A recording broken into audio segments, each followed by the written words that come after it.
আসসালামু আলাইকুম ওয়া রাহমাতুল্লাহ। আমাদের প্রিয় নবী মুহাম্মদ সাল্লাল্লাহু আলাইহি সাল্লামের পবিত্র বাণীতে এসেছে, ফরজ নামাজের সালাম ফিরিয়ে এই দোয়াসমূহের আমল করলে কিয়ামতের দিন হাসতে হাসতে জান্নাতে যেতে পারবেন এবং মৃত্যুর পরপরই আপনার কবরখানা জান্নাতে পরিণত হয়ে যাবে ইনশাআল্লাহ। দর্শক, এখন যে আমলগুলো বলবো তা প্রত্যেকটি সহিহ হাদিস দ্বারা প্রমাণিত। ফরজ নামাজের সালাম ফিরিয়ে রাসূল সাল্লাল্লাহু আলাইহি সাল্লাম যে দোয়াসমূহের আমল করতেন সেগুলো আমি আপনাদেরকে এক এক করে বলবো, তাই ধৈর্য ধরে পুরো ভিডিওটি মনোযোগ সহকারে দেখুন। ইনশাআল্লাহ অনেক অনেক সওয়াবের ভাগীদার হতে পারবেন। হতে পারে আপনার একটি আমলই জান্নাতে যাওয়ার উসিলা।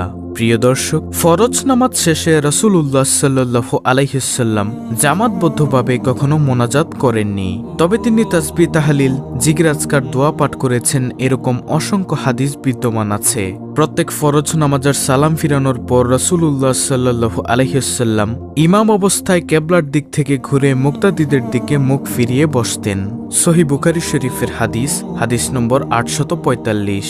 তো নামাজের সালাম ফিরিয়ে সর্বপ্রথম যে দোয়াটি পাঠ করতেন তা হল, রাসূল সাল্লাল্লাহু আলাইহি সাল্লাম প্রত্যেক নামাজ শেষে 3 বার আস্তাগফিরুল্লাহ আস্তাগফিরুল্লাহ আস্তাগফিরুল্লাহ বলতেন। হাদিসটি রয়েছে মুসলিম শরীফে, হাদিস নম্বর 1222। আস্তাগফিরুল্লাহ অর্থ হল আমি আল্লাহর ক্ষমা প্রার্থনা করছি। আব্দুল্লাহ ইবনে আব্বাস রাদিয়াল্লাহু তাআলা আনহু থেকে বর্ণিত, তিনি বলেন, রাসূলুল্লাহ সাল্লাল্লাহু আলাইহি ওয়াসাল্লাম বলেছেন, যে ব্যক্তি সব সময় গুনাহ থেকে মাফ চাইতে থাকে অর্থাৎ আস্তাগফিরুল্লাহ পড়তে থাকে, আল্লাহ তাকে প্রতিটি সংকীর্ণতা অথবা কষ্টকর অবস্থা থেকে বেরিয়ে আসার সুযোগ করে দেন, প্রতিটি দুশ্চিন্তা থেকে তাকে মুক্ত করে দেন এবং তিনি তাকে এমন সব উৎস থেকে রিজিক দেন যা সে কল্পনাও করতে পারে না। আবু দাউদ শরীফের হাদিস। দর্শক, রাসূলুল্লাহ সাল্লাল্লাহু আলাইহি ওয়াসাল্লামের ফরজ নামাজের পরের 9টি আমলের মধ্য থেকে এই গেল প্রথম নম্বর আমল। তারপরে দ্বিতীয় নম্বর আমলটি হলো একটি দোয়া পড়তেন। দোয়াটি হলো, আল্লাহুম্মা আনতাস সালাম ওয়া মিনকাস সালাম তাবারাকতা ইয়া যাল জালালি ওয়াল ইকরাম। অর্থ, হে আল্লাহ, আপনি শান্তিদাতা, শান্তি অবতীর্ণ হয় আপনার পক্ষ থেকেই, আপনি মহত্ব ও মর্যাদার অধিকারী। এই দোয়াটি পড়তেন। মুসলিম শরীফের হাদিস নম্বর 1221। এই দোয়া পাঠের উপকারিতা হল, হাদিসের ভাষা থেকে এটা স্পষ্ট যে নবী সাল্লাল্লাহু আলাইহি ওয়াসাল্লাম সালাত শেষ করার পর 3 বার ইস্তেগফার অতঃপর উপরোক্ত দোয়াটি নিয়মিত পাঠ করতেন। এই হাদিসের প্রতি আমল করলে রাসূল সাল্লাল্লাহু আলাইহি ওয়াসাল্লামের সুন্নতের অনুসরণ এবং তার একটি সুন্নতের উপর আমল করা হয়। আর রাসূলুল্লাহ সাল্লাল্লাহু আলাইহি ওয়াসাল্লামের অনুসরণ এবং সুন্নতের উপর আমল করা আল্লাহর ভালোবাসা, ক্ষমা এবং নৈকট্য লাভের অন্যতম শ্রেষ্ঠ উপায়। তাহলে গেল 9টি আমল থেকে দ্বিতীয় নম্বর আমল। তৃতীয় নম্বর আমলটি হল সুবহানাল্লাহ 33 বার, আলহামদুলিল্লাহ 33 বার, আল্লাহু আকবার 33 বার এবং লা ইলাহা ইল্লাল্লাহু ওয়াহদাহু লা শারীকা লাহু লাহুল মুলকু ওয়া লাহুল হামদু ওয়া হুয়া আলা কুল্লি শাইইন কাদির। এই দোয়াটি একবার পড়ে 100 বার পূর্ণ করা। নবী সাল্লাল্লাহু আলাইহি ওয়াসাল্লাম বলেছেন, যে ব্যক্তি প্রত্যেক ফরজ সালাতের পর সুবহানাল্লাহ 33 বার, আলহামদুলিল্লাহ 33 বার, আল্লাহু আকবার 33 বার পাঠ করার পর এই দোয়াটি অর্থাৎ লা ইলাহা ইল্লাল্লাহু ওয়াহদাহু লা শারীকা লাহু লাহুল মুলকু ওয়া লাহুল হামদু ওয়া হুয়া আলা কুল্লি শাইইন কাদির একবার পাঠ করে মোট 100 বার পূর্ণ করবে, তার সমস্ত সগীরা গুনাহ মাফ হয়ে যাবে, যদিও তার সমুদ্রের ফেনা পরিমাণও হয়। সহিহ মুসলিম শরীফের হাদিস নম্বর 1380। তারপর তিনি সালাম ফিরিয়ে আয়াতুল কুরসি পড়তেন।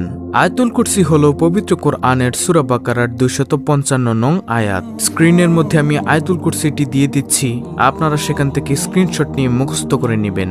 রাসূল সাল্লাল্লাহু আলাইহি ওয়াসাল্লাম বলেছেন, যে ব্যক্তি প্রত্যেক ফরজ নামাজের পর আয়াতুল কুরসি পাঠ করবে, তার জন্য জান্নাতে প্রবেশের পথে মৃত্যু ব্যতীত আর কোনো বাধা থাকবে না। নাসাই শরীফের হাদিস নম্বর 9448, তাবরানী শরীফ হাদিস নম্বর 7832। তারপর তিনি পড়তেন, আল্লাহুম্মা আজিরনি মিনান নার। এটি পড়তেন 7 বার ফজর ও মাগরিবের পর। ফজর ও মাগরিবের পর যে ব্যক্তি আল্লাহুম্মা আজিরনি মিনান নার 7 বার পাঠ করবে, সে দিন বা রাতে সে ব্যক্তি মারা গেলে আল্লাহ তাকে জাহান্নাম থেকে রক্ষা করবেন। আবু দাউদ শরীফের হাদিস, হাদিস নম্বর 5080। তারপর তিনি পড়তেন সূরা ইখলাস, সূরা ফালাক ও সূরা নাস প্রত্যেকটি 3 বার করে ফজর ও মাগরিবের পর। রাসূল সাল্লাল্লাহু আলাইহি ওয়াসাল্লাম বলেন, সকাল সন্ধ্যায় এগুলো পাঠ করলে, অর্থাৎ সূরা ইখলাস, সূরা ফালাক, সূরা নাস প্রত্যেকটি 3 বার করে ফজর ও মাগরিবের পর এগুলো পাঠ করলে তোমার আর কিছুরই দরকার হবে না। সুবহানাল্লাহ। তারপর 7 নম্বর আমল, দুরূদ শরীফ 10 বার করে ফজর ও মাগরিবের নামাজের পরে পাঠ করা। যে ব্যক্তি প্রতিদিন ফজরের পর দুরূদ শরীফ 10 বার পাঠ করবে এবং মাগরিবের পর দুরূদ শরীফ 10 বার পাঠ করবে, সে ব্যক্তি কিয়ামতের দিন রাসূল সাল্লাল্লাহু আলাইহি ওয়াসাল্লামের শাফাআত লাভ করবে। সুবহানাল্লাহ। তারপরে 8 নম্বরে তিনি যে আমলটি করতেন সেটি হলো একটি দোয়া পড়তেন। দোয়াটি হলো রদিতু বিল্লাহি রাব্বাও ওয়া বিল ইসলামি দিনাও ওয়া বি মুহাম্মাদিন নাবিয়্যা ওয়া রাসূলাহ সাল্লাল্লাহু আলাইহি ওয়াসাল্লাম। এই দোয়াটি পাঠ করতেন। অর্থ হলো, আমি আল্লাহকে রব হিসেবে, ইসলামকে দিন হিসেবে এবং মুহাম্মদ সাল্লাল্লাহু আলাইহি ওয়াসাল্লামকে রাসূল হিসেবে সন্তুষ্টি চিত্তে মেনে নিয়েছি।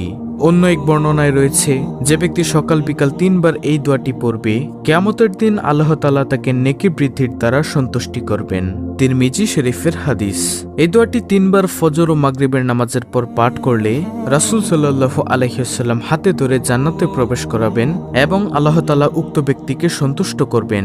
তারপরে সর্বশেষ 9 নম্বর আমল, রাসূল সাল্লাল্লাহু আলাইহি ওয়াসাল্লাম বলেন, যে ব্যক্তি দৈনিক 100 বার বলে সুবহানাল্লাহি ওয়া বিহামদিহি, এটি দৈনিক 100 বার বলে, তার পাপগুলো মুছে ফেলা হয়, যদিও তার সাগরের ফেনারাশির পরিমাণও হয়ে থাকে। বুখারী শরীফের হাদিস, হাদিস নম্বর 6405, মুসলিম শরীফের হাদিস, হাদিস নম্বর 2691। দর্শক, সংক্ষেপে রাসূল সাল্লাল্লাহু আলাইহি ওয়াসাল্লামের ফরজ নামাজের সালাম ফিরানোর পরের 9টি আমল আমি আবার বলে দিচ্ছি। নম্বর 1, আস্তাগফিরুল্লাহ 3 বার পাঠ করা। 2, আল্লাহুম্মা আনতাস সালাম ওয়া মিনকাস সালাম তাবারাকতা ইয়া যাল জালালি ওয়াল ইকরাম, এই দোয়াটি পাঠ করা। 3, সুবহানাল্লাহ 33 বার, আলহামদুলিল্লাহ 33 বার, আল্লাহু আকবার 33 বার এবং লা ইলাহা ইল্লাল্লাহু ওয়াহদাহু লা শারীকা লাহু লাহুল মুলকু ওয়া লাহুল হামদু ওয়া হুয়া আলা কুল্লি শাইইন কাদির একবার পড়ে 100 বার পূর্ণ করা। 4, আয়াতুল কুরসি পাঠ করা। 5, আল্লাহুম্মা আজিরনি মিনান নার 7 বার পাঠ করা ফজর ও মাগরিবের পর। 6, সূরা ইখলাস, সূরা ফালাক ও সূরা নাস প্রত্যেকটি 3 বার করে ফজর ও মাগরিবের পরে পাঠ করা। 7, সকাল সন্ধ্যায় 10 বার করে দুরূদ শরীফ পাঠ করা। 8, রদিতু বিল্লাহি রাব্বাও ওয়া বিল ইসলামি দিনাও ওয়া বি মুহাম্মাদিন নাবিয়্যা ওয়া রাসূলাহ সাল্লাল্লাহু আলাইহি ওয়াসাল্লাম, এই দোয়াটি পাঠ করা।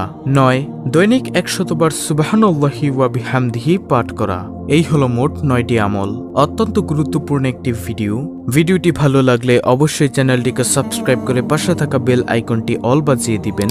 ভিডিওটিতে একটি লাইক দিবেন এবং কমেন্টে আমিন লিখবেন এবং অন্য মুসলিম ভাই বোনদের কাছে ভিডিওটি শেয়ার করে দিবেন, যেন তারাও দেখে শিখে আমলগুলো করতে পারে। আল্লাহ রাব্বুল আলামিন আমাদের